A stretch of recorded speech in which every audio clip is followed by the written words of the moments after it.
This free program is paid for by the listeners of Redwood Community Radio. If you're not already a member, please think of joining us. Thank you. 363.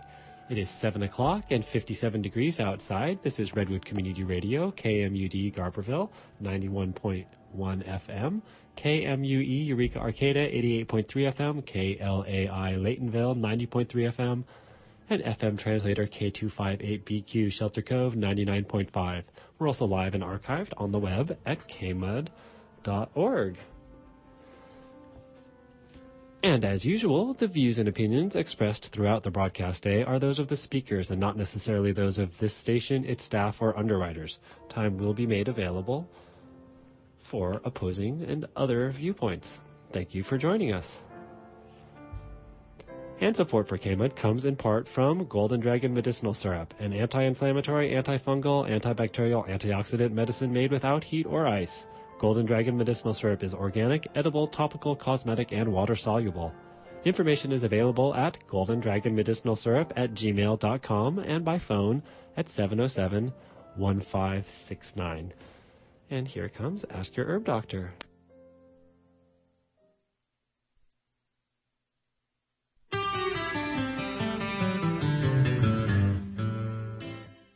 Whoops, that wasn't the right song queued up.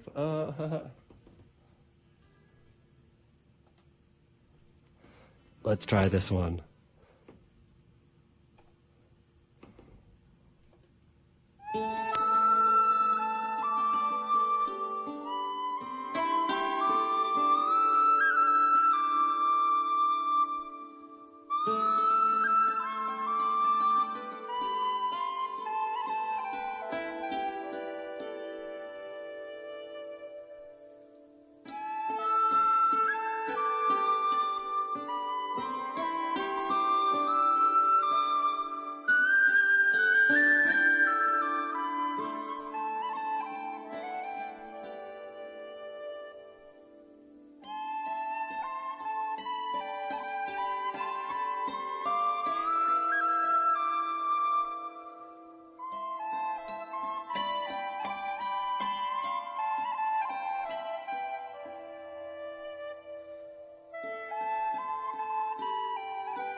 Well, thank you, Michael.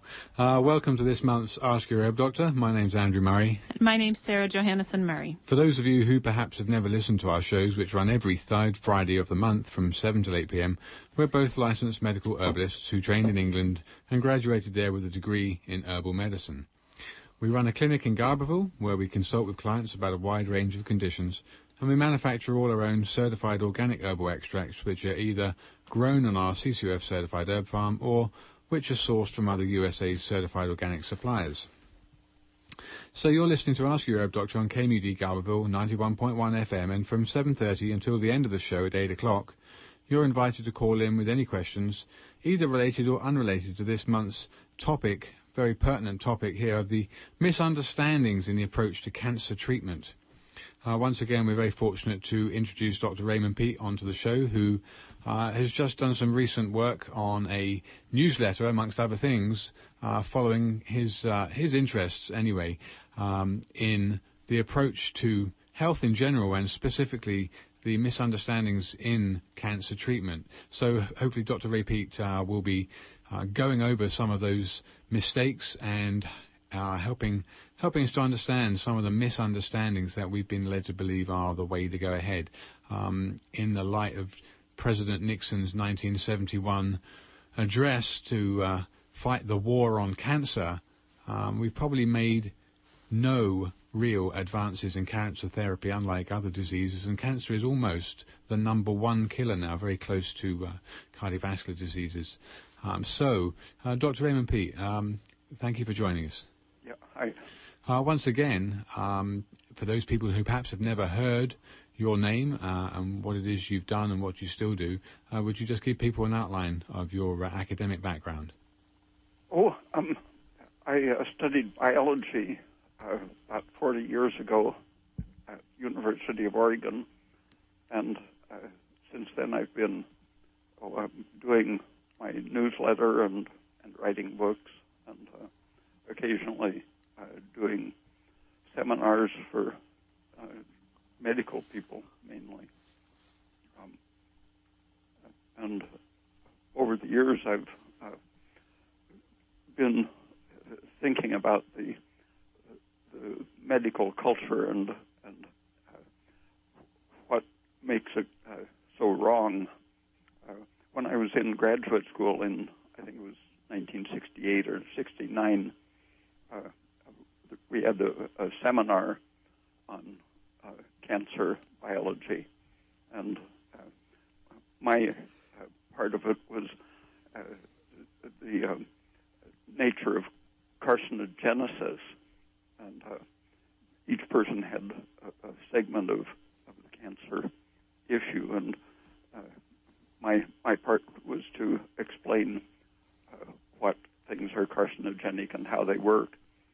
And I listed 50 different types of things that are carcinogenic, including inert objects embedded in the tissues, distilled water, and psychological stress.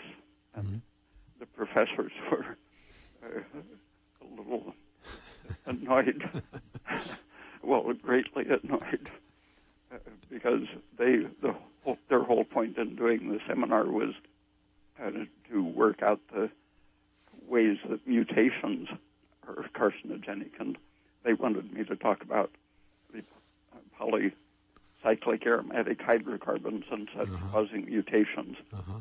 And that was just one very small section of what I covered in the carcinogen section. Okay. And since then, those biologists were still fairly in harmony with the medical view of cancer, but since then, with the cloning and stem cell research of the last 10 years, biology has strongly turned away from that understanding of cancer. Those professors have retired, and I don't know what they're teaching now, but the active research in cancer is more in tune with the biology of stem cells rather than mutations. So do you find that that's a more accurate, do you think that's a more accurate approach to understanding cancer? Oh, yeah, it was when I did that seminar, but I was just gathering up stuff that was 30, 40 years old at that time, but it was still outside the academic preferences. But since then, because of the big changes in the gene industry, they've looked for natural events to parallel their genetic engineering. And so they've had to be open to people like Barbara McClintock, who showed that stress mutates corn plants and so on. And so that opened up the whole issue of psychological factors in the development of cancer and how stress affects immunity as well as cancer.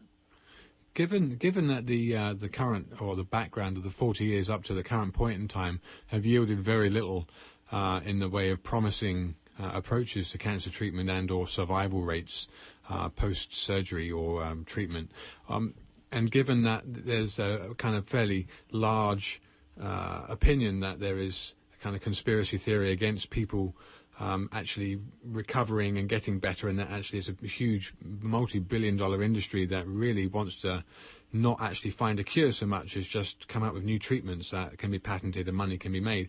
Would you explain perhaps what it is about the current or the approaches up until now that have yielded such poor results, and why that direction was chosen as excise the tumor and radiate the tissue, when I know that you put such a lot of emphasis on the damage that radiation can cause and how negative that can be also to lowering a patient's energy which is very important in their long-term survival. Yeah, for decades, people in the alternative health business have been asking that question: how is it that doctors can forbid these experimental treatments to themselves or their family members if something really exists as an alternative?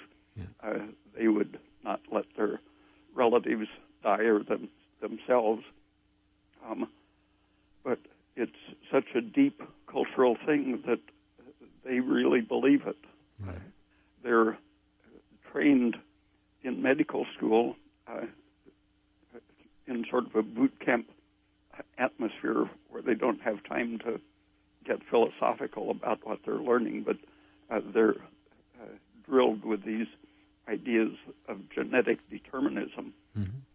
And it was only less than 200 years ago that it was discovered that people are made out of cells. Right.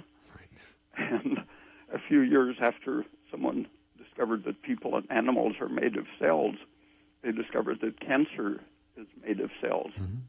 And then with Pasteur and so on, the germ theory of disease came up, and the atomic theory of chemistry and physics and so on. Right.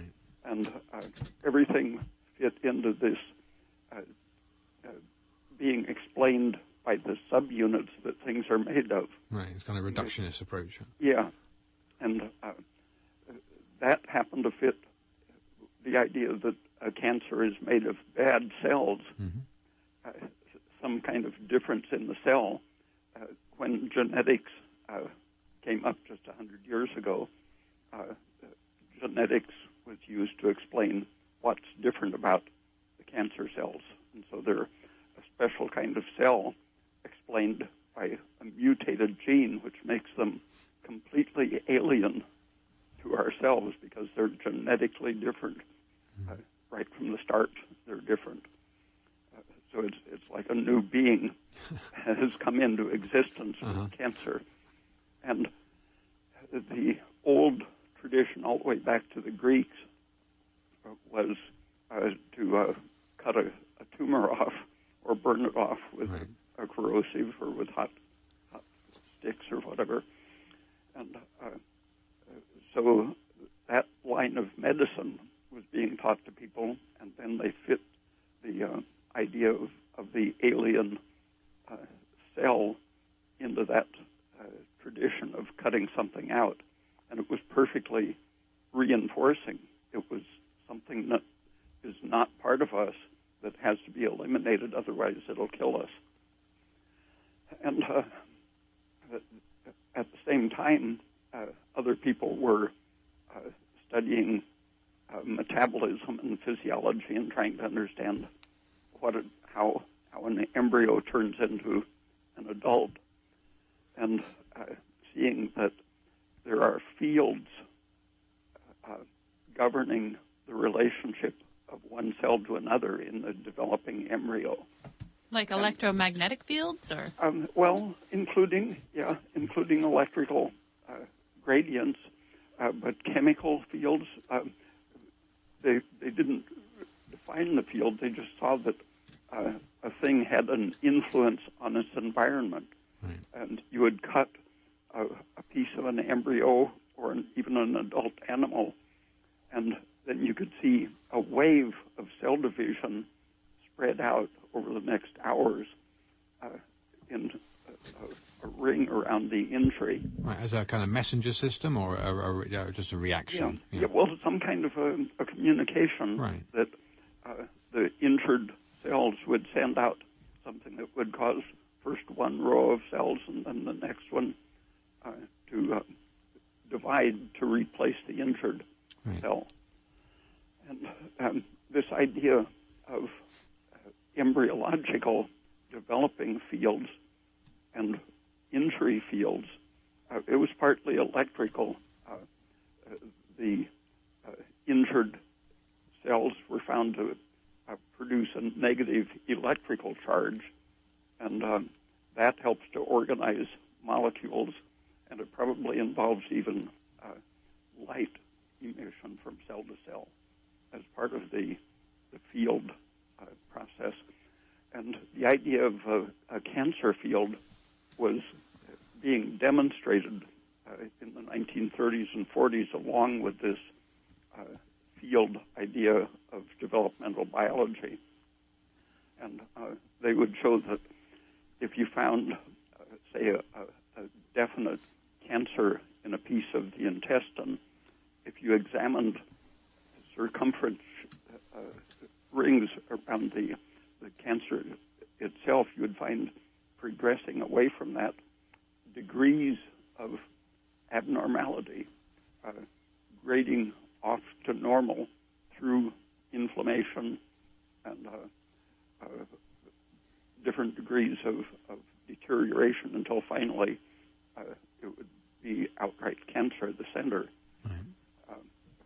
So the idea of a field and gradients of trouble were all the way through biology.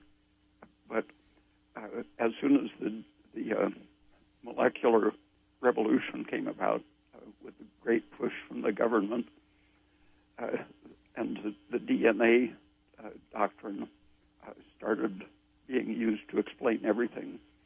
And they said that information comes only from the gene to the expressed individual cell.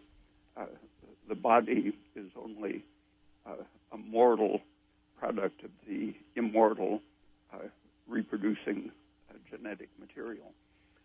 So that when virologists demonstrated that there were reverse transcriptases that made it possible to have an RNA virus, my professors wouldn't believe it because they said the information only comes from the gene, and the organism is a passive product. They would say you're going to be a Lamarckian if you say that we can have RNA viruses. But since then, this whole change in biology has happened, but medicine is still stuck on the idea of the alien mutated clone of different cells. Mm-hmm. So it's like the argument between Louis Pasteur and Antoine Béchamp with the Louis Pasteur was saying that it's the bug that is the problem, and Antoine was saying, no, it's the terroir of the system, the environment of the cell or the body that determines whether or not an animal or a human gets an infection with a bad bug. And they have that rival their entire life. And then finally, on Louis Pasteur's deathbed, he admitted to Antoine that really he was right. It was the terroir of the body. Yeah, but medicine didn't agree. Acknowledging it. No, Louis Pasteur had already done the damage. Yeah, and by the time the DNA molecule became stylish, medicine had just totally locked itself into that way of seeing things. And at that same time, interestingly, 1950, I think it was Reader's Digest where I saw the article about a man who was injecting cancer into hundreds of prisoners in Ohio and hundreds of his patients at the cancer clinic in New York.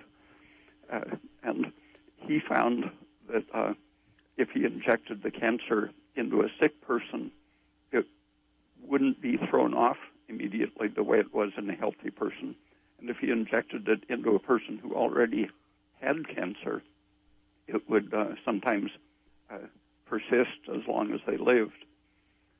And so he said there's something in the body that either favors cancer or resists it and destroys it. Right.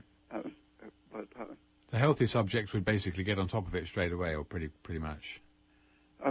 Yeah, that happened to basically be suppressed by the molecular biology that at that time didn't want to accept that the body made the decision whether to let cancer grow or not.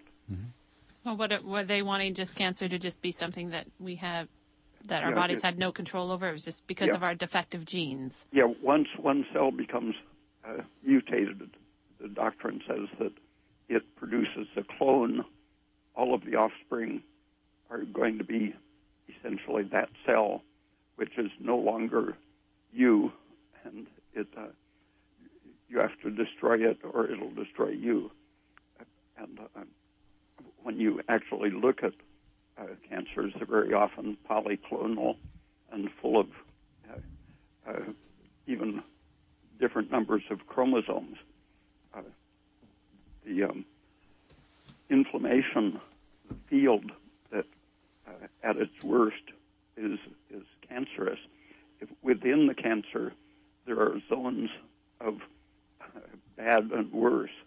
And as the cancer progresses, it gets more genetic deviations, and chromosomes are falling apart and so on because it's under such stress. But several people have analyzed the cancer more closely and have found that a tissue can be perfectly normal and still functioning and contain more than 1,000 mutated genes. And a typical cancer has hundreds, if not thousands, of mutated genes before it starts going bad. And 40 years ago, people were demonstrating they had been storing bits of cancer tissue in deep freeze, and when they would bring them out and thaw them to grow in culture, sometimes they would use a solvent like DMSO or dimethylformamide or even some more biological things, butyrates and so on. And they found that what had been cancer when they put it in the deep freeze, if they brought it out and thawed it in the presence of one of these somewhat structuring solvents, it would revert to a normal tissue and not be cancer anymore. And around that time, someone took parts of tumors from two different colors of hamsters, I think black and white or orange and black, so they could be distinguished. But they were just tumors, and they isolated cells from each of the tumors and mixed them with cells from a normal embryo, and the developing embryo would normalize what had been tumor cells, and you would produce a perfectly normal hamster, black or red or whatever, showing that it had some of its inheritance from a tumor, which, given the right environment, was able to produce a perfectly normal hamster.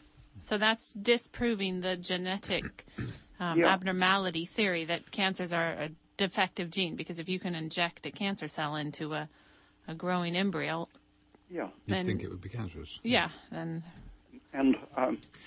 Harry Rubin and Anna Soto and Carlos Sonnenschein, I think his name is, have been making that point that the organism really is, for most of the life of the cancer, the organism is in control, and at some point the organism loses control, and that's when it becomes a functioning cancer. Okay, before we carry on, let's just let people know what's happening. You're listening to Ask Your Herb Doctor on KMUD Garberville 91.1 FM. We've got Dr. Raymond Peat on the show with us, and he's talking about the empirical approach to cancer and how things are changing in the field of biology, thank goodness. My name's Andrew Murray. And my name's Sarah Johannesson Murray. Okay, so if you live in this area, the number to call in from 7:30 to 8 p.m. for phone-ins is 923-3911, or if you live outside the area, the toll-free number is 1-800-KMUD-RAD. So, Dr. P, carry on with what you were saying about the environment and how this is changing the way that modern biologists are looking at cancers. And And also, sorry, Dr. Pete, before you get started there, I don't want to interrupt you later, but also what can we do to help create an environment in our body that will be preventing cancers, so that if they aren't just defective genes and there's nothing we can, it's completely outside of our control, if that's a bogus theory, then what can we do to help prevent cancers from thriving in our bodies? Getting away from that idea that that it's a random mutation, the alternative is to realize that everything you're doing is either anti-carcinogenic or carcinogenic. For example, if you avoid sunlight or put on sunscreens because you are afraid of getting skin cancer, the avoidance of sun is very carcinogenic. There you go. Yep. They just said in England, there was a report came out just the other month, I think in January, that the appearance of rickets is becoming more and more prevalent because people are using sun factor 50 on their children in an attempt to protect them from skin cancers, and actually they're getting rickets again now. So that was quite shocking news. And so I know in England now the wave takes a little time to travel from the from the west coast here in America over to England, but they're all making sure that vitamin D and calcium are being consumed, and that people are encouraged to get out healthy doses of sun. Anyway, I didn't want to put that in too much. But and just for our listeners to understand that, rickets is a disease where your kid becomes knock-kneed. A vitamin D deficiency. A vitamin D deficiency where your knees are, basically it's a bone deformation and your bones don't form properly, and knock-kneed is kind of a common symptom of it. I think, am I right in saying that it's a knock-kneed deformity, Dr. Pete? It can go bow-legged too. Yeah. Right, both ways. Yeah. Anyway, I thought that was quite interesting, so I'm sorry to interrupt you. Boys are more likely to be bow-legged and girls knock-kneed because of the thyroid influence, causing the joint to deform in different directions. Oh, that's interesting. Okay. It isn't just the vitamin D. The penetrating light. For about 50 years now, people have been studying the effects of red light, and one of probably the basic effect of penetrating red light is to activate the respiratory enzyme. The mitochondrial oxidase enzyme is restored by red light, and it's pretty well destroyed just by 12 to 15 hours of darkness in rabbit experiments. And so the reason mortality goes up at the end of winter is because nights are longer in the winter.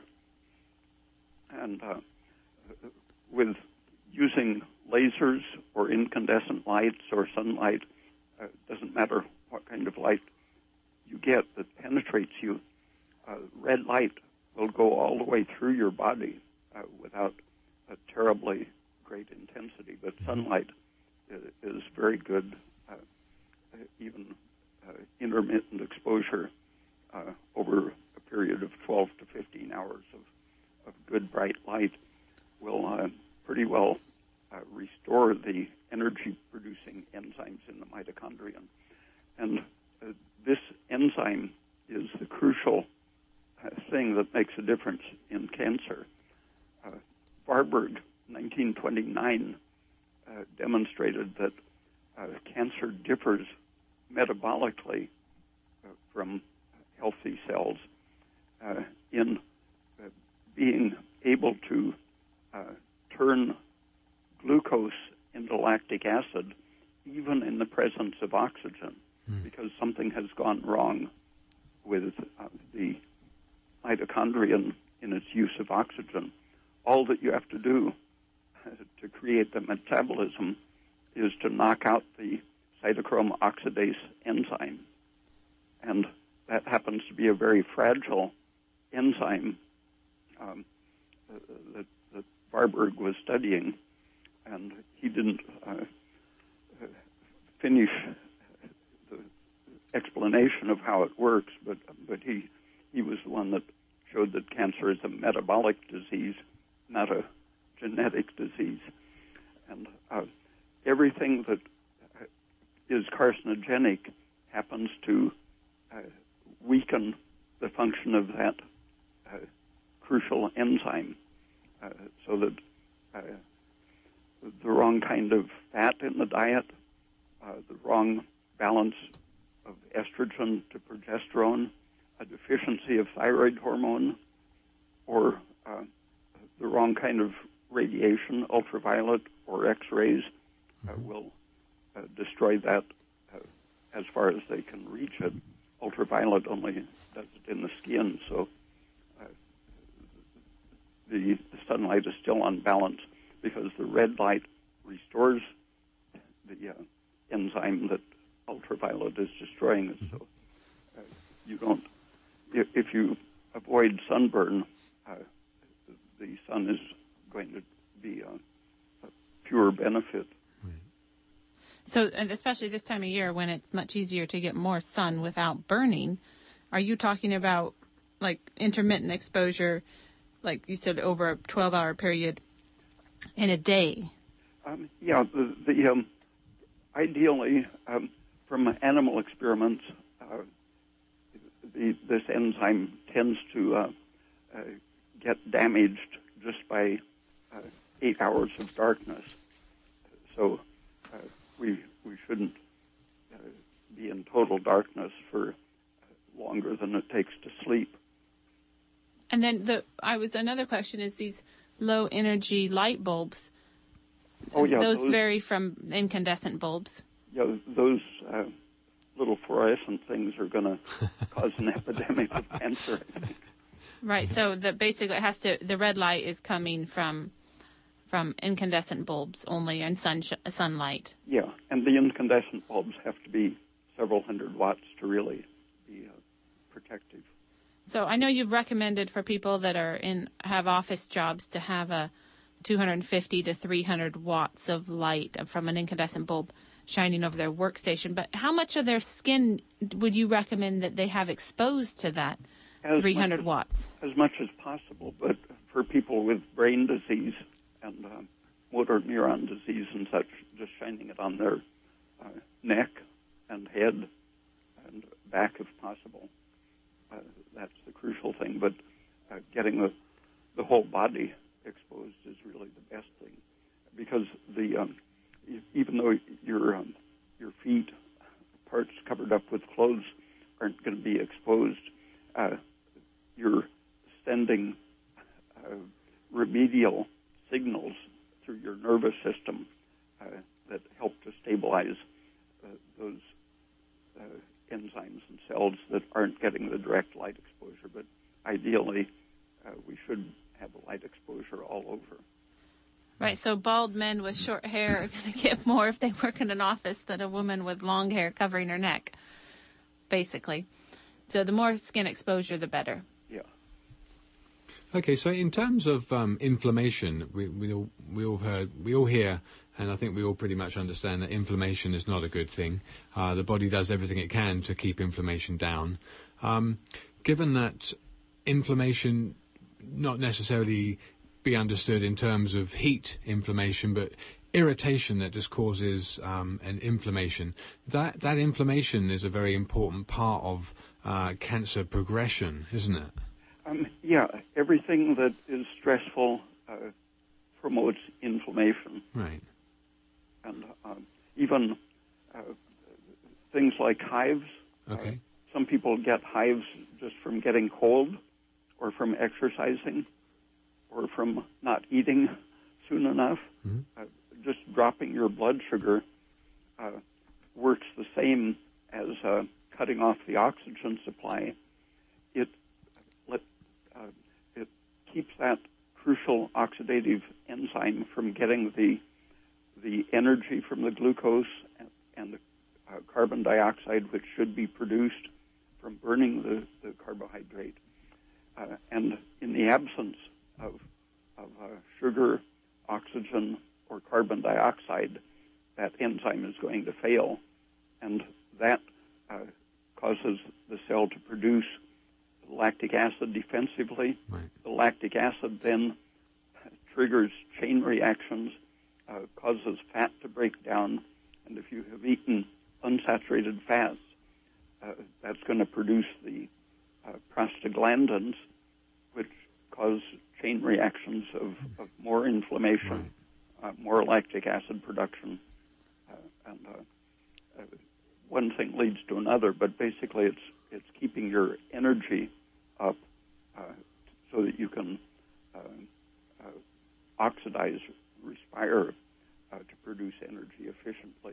So frequent meals, small frequent meals, will help to prevent that chain reaction of inflammation. We do have a caller on the line, so let's take this first caller.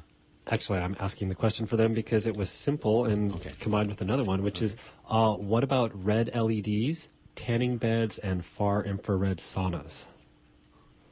Red LEDs are demonstrated to reverse many of the changes of cancer. They're being used to treat cancer experimentally. But lasers, incandescent light, and sunlight, as well as LEDs, activate that enzyme very efficiently.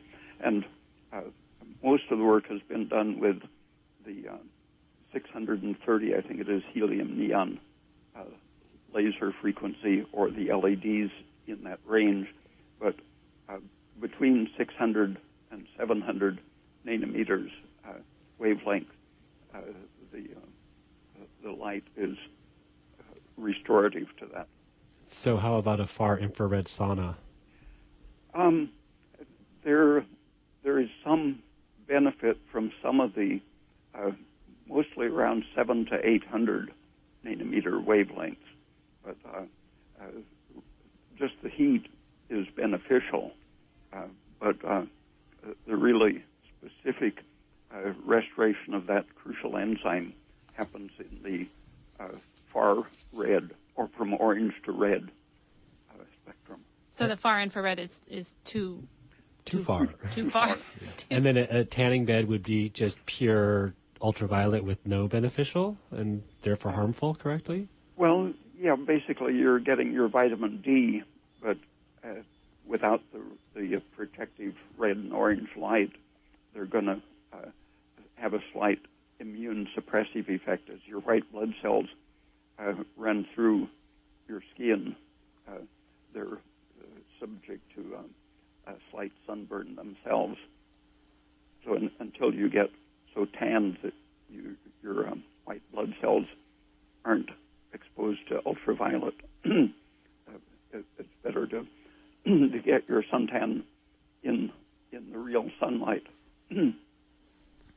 Okay, you're listening to Ask Your Herb Doctor, KMUD Garberville 91.1 FM, and from now until 8 o'clock, you're invited to call in with any questions, either related or unrelated, to this month's topic of the approach and the misunderstandings in the approach to cancer. So Dr. Raymond Pete's joining us, and we're live.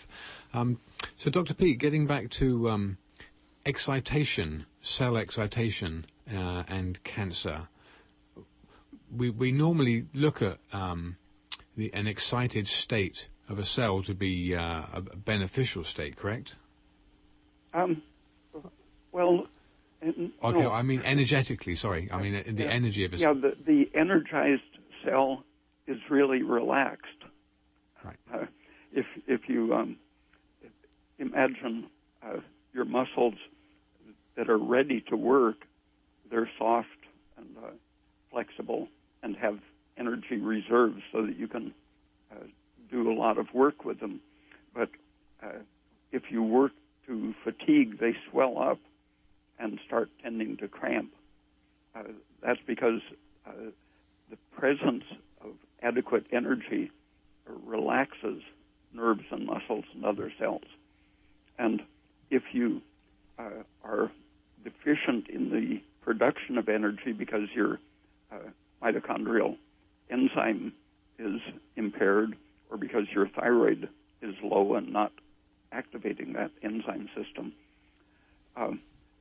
it doesn't take much stress to de-energize the cell. And just like your muscle that you overwork, the cell that has had more stimulation than it can meet with its energy production, that cell is going to swell up just like a tired muscle. And in that state, it's releasing lactic acid and histamine and prostaglandins. And in the case of an overworked muscle, it's usually just that your muscle is sore for a couple of days. But if you're chronically low energy, not getting enough light, exposed to things that are impairing the respiratory enzymes, then you're going to be susceptible to, in various tissues, a breast or uterus or liver or kidney or brain that is experiencing hormonal or nervous or other stimulus. Mild chemical toxins, for example, will stimulate and excite cells. And if you're near that threshold where your cell is barely producing enough energy to return to its relaxed state, it's going to shift over to glycolysis and produce lactic acid, and the lactic acid then sets off chain reactions that make the swelling worse. So is that basically how you would describe a seizure and someone having a seizure as well? Yeah, and the cell's overexcited, it's too excited? Yeah, and it can't relax. A cramp is the same thing. Right. So a truly energetic cell is a perfectly relaxed cell.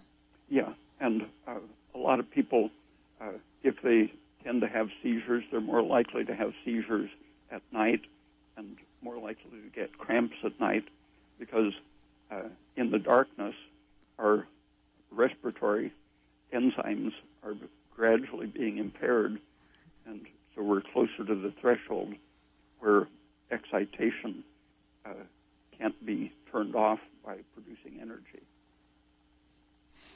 Okay, moving on to perhaps a controversial point. I think that most people don't understand correctly, but looking at a cancer directly, if somebody gets a diagnosis of cancer and they haven't actually had any surgical intervention, but they've been visualized as having a tumor somewhere, what's your understanding of the rationale that cutting into or around that area or biopsying is actually pretty dangerous? Well, just the evidence. Yeah. It's very seldom been looked at, but a professor at the University of California about 60 years ago compared people who declined medical treatment and those who got the best available, and they lived longer if they declined the treatment. And there have been a few other little studies like that. There's a website, a man named Gershom Zajacek, Z-A-J-I-C-E-K, who gives some of the evidence for how cutting out a tumor activates metastases that had been sitting harmlessly. And there's quite a lot of evidence for that.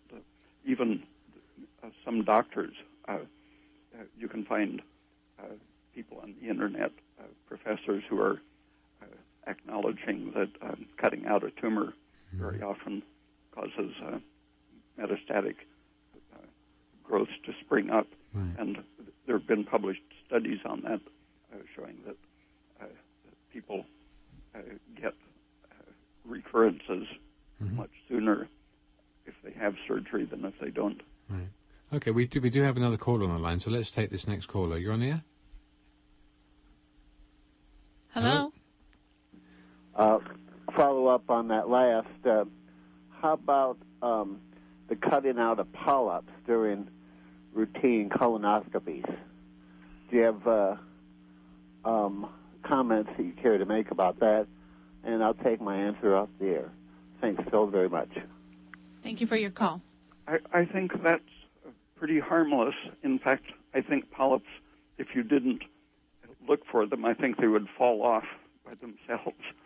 And so I think cutting them off, the body doesn't really notice that much has happened because they aren't deeply entrenched.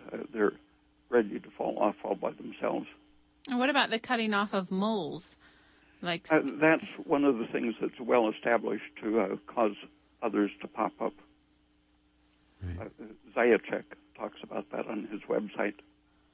Would you just, I think most people that are listening now would probably want to be scribbling down this name again, so I know it's pretty ethnic European or whatever, but would you spell the name out again? So perhaps... Yeah, the last name is Zajac. Okay, Zajac. Initial is G. Okay, good. So people can go and check him out on the internet and Google search him. Okay, so intervention in terms of what you're saying so far, that the body itself, when it is energy depleted, either from poor diet or radiation exposure or environmental damage, toxins in pesticides, or just poor air quality, or living in buildings that don't have access to fresh air and sunlight. It's all a way of dragging the organism's energy down to a point where the body can lose the battle against things that are slowly being incorrectly formed but normally get dealt with. And in the presence of enough metabolic energy, that kind of thing doesn't ever allow itself to become overwhelmed. Yeah, and I think the idea of the bystander effect that they've been seeing in vitro studies with cancer cells for 50 years, they believed that radiation caused cancer because it mutated a gene by radiation hitting DNA and breaking it. But in the last 10 or 12 years, they've noticed that if you irradiate cells in a dish and then take those cells out and put new cells in the dish, the new cells mutate. Right. And or if you mutate one cell with a beam of radiation, it sends out substances like serotonin and nitric oxide and carbon monoxide. Just the same way the fish did the same thing. Yeah. Okay. That will mutate other cells, and in your body that same thing happens. You don't have to mutate a cell by a gene by hitting it with radiation. You just have to stress it with these substances that are emitted, so that your whole body is experiencing bystander effects going in all directions. A study in Seattle found that a set of dental x-rays would cause a pregnant woman to have an underdeveloped baby, even if they shielded her abdomen with heavy lead aprons. It was the bystander effect from what was happening to her face and her brain from the dental x-rays, poisoning everything else in her body.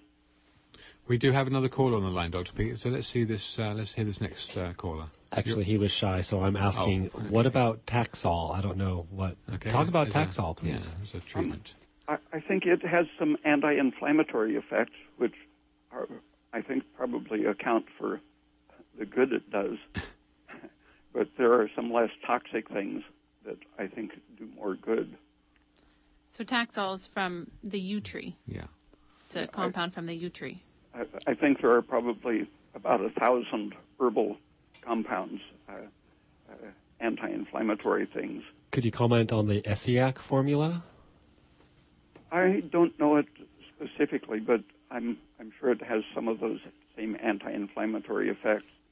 Yeah, it also has it has a lot of liver herbs in it, so that helps your liver clear, excess hormones, like you mentioned, if you have an imbalance between estrogen and progesterone.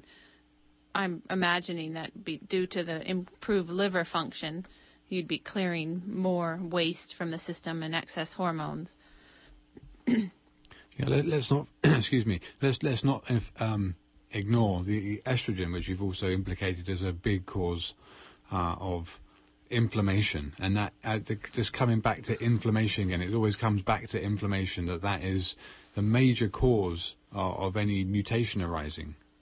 Yeah, I mentioned that the crucial respiratory enzyme right. is protected by progesterone and inactivated by estrogen.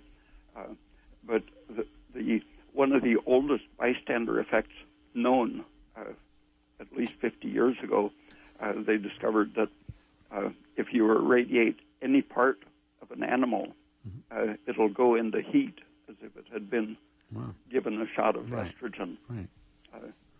It can be its foot or its head or any part, but the bystander substances spread out, and any inflammation activates the aromatase enzyme, which makes estrogen. So in studies of monkeys trying to measure the output of estrogen from its ovaries, they found that its arms were producing at least as much estrogen as the ovaries. Amazing. So a person isn't protected against estrogen just because they have menopause or have had ovaries removed. Every part of your body that's irritated or stressed or depleted of energy is going to become an estrogen factory. And that's in men and women. But we do have another caller here. Actually, another shy person. So assuming you were going through chemo and radiation and you were excreting those from your body, what danger is that to people around you? They're starting to recommend that people who are taking radioactive iodine as a thyroid treatment not fly or ride on buses because they're irradiating people around them. Goodness. Wow. So what about, like, if someone's having radiation for lymphoma? If you get it at the factory, it's not going to hurt anyone else. It's just going to hurt you. It would just have to be like the radioactive iodine that people might take. Yeah. They actually have that in their system, and they're radioactive. Yeah. Okay. Do you have any comments to make on metastases of cancer that haven't been surgically intervened with, and how that metastases would occur? Oh well, they're great for business because now they're saying that maybe breast cancer starts in utero. That first they were saying if you cut off the breasts. When a woman is 20, she can't get breast cancer, which is true. But now they're saying that maybe that's even too late for some cases, that it might have really started in infancy or before. Wow. And so the idea of metastatic little aliens, it's a tremendous business because you can never prove they aren't there. And if you injure a person enough, you're going to find some, even if they weren't there. I mean, wasn't there a study done that showed like over 90% of people that were over the age of 50, correct me if I'm wrong here. 100%. 100% of people over the age of 50 that died in accidents or had autopsies done, they all had some form of abdominal cancer? Yeah, that was what Harry Rubin was told by a pathologist friend of his. But since then, there have been a couple of similar studies that even looking at people over 35, they find a very high percentage of them. If you look at just 2 or 3 organs, breast, uterus, prostate, very likely to find cancer in a high percentage. But by the age of 50, everyone can have it diagnosed. So I think that means be careful about getting a diagnosis. Dentists a couple of times when I was about 30 or so told me with a very grave expression that I had a precancerous leukoplakia and I should have it biopsied. But since I had already experienced that lumpy development inside my cheeks whenever I was deficient in vitamin A. Instead of going to a cancer specialist and having a biopsy, I took vitamin A, and each time a dentist told me that, I cured it in a week. And then, since I knew that leukoplakia of the cervix is biologically almost indistinguishable from leukoplakia inside the cheek, I told women who had the abnormal pap smears.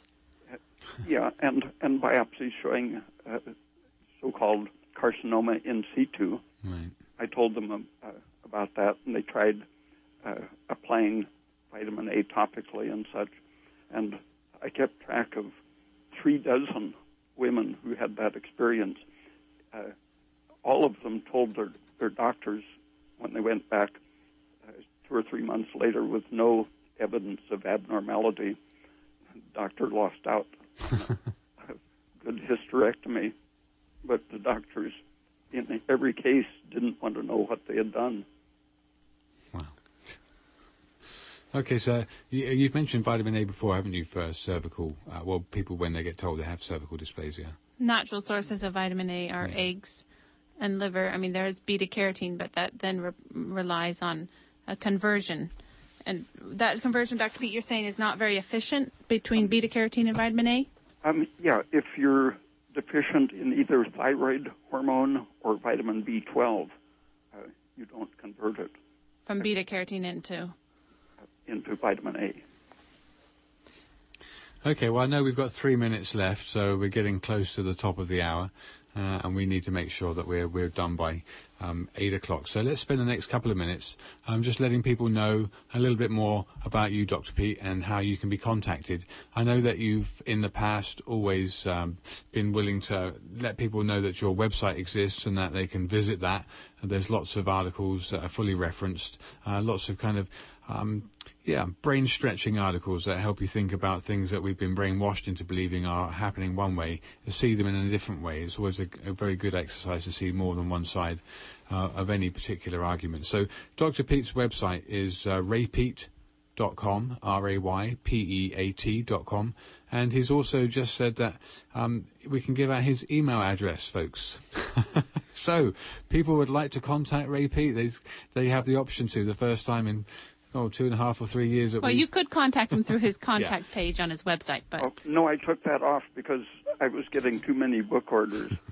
Okay, good. Okay, well, listen, which folks, is supposed to be good. But Dr. Raymond Pete's email address, if you want to shoot him any questions, it's raypeat@gmail.com. So raypeat@gmail.com. Good luck, Dr. Pete. Okay. Probably going to get lots of people contacting you.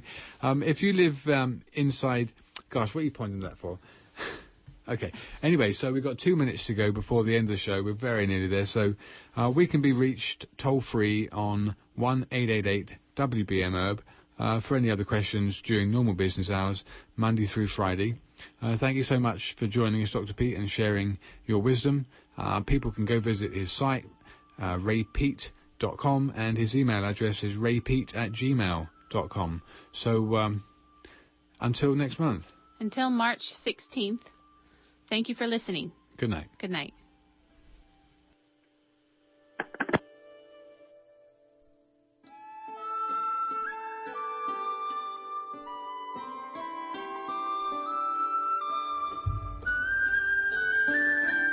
And support for KMUD comes in part from Golden Dragon Medicinal Syrup, an anti-inflammatory, antifungal, antibacterial, antioxidant medicine made without heat or ice. Golden Dragon Medicinal Syrup is organic, edible, topical, cosmetic, and water-soluble. Information is available at goldendragonmedicinalsyrup@gmail.com and by phone at 707-223-1569. It's 7:59 and 56 degrees outside. You're listening to Redwood Community Radio, KMUD Garberville 91.1 FM, KMUE Eureka Arcata 88.3 FM, KLAI Laytonville 90.3 FM, and FM translator K258BQ Shelter Cove 99.5, live and archived on the web at kmud.org. Get ready to get funked up with Cousin Mark coming up right now.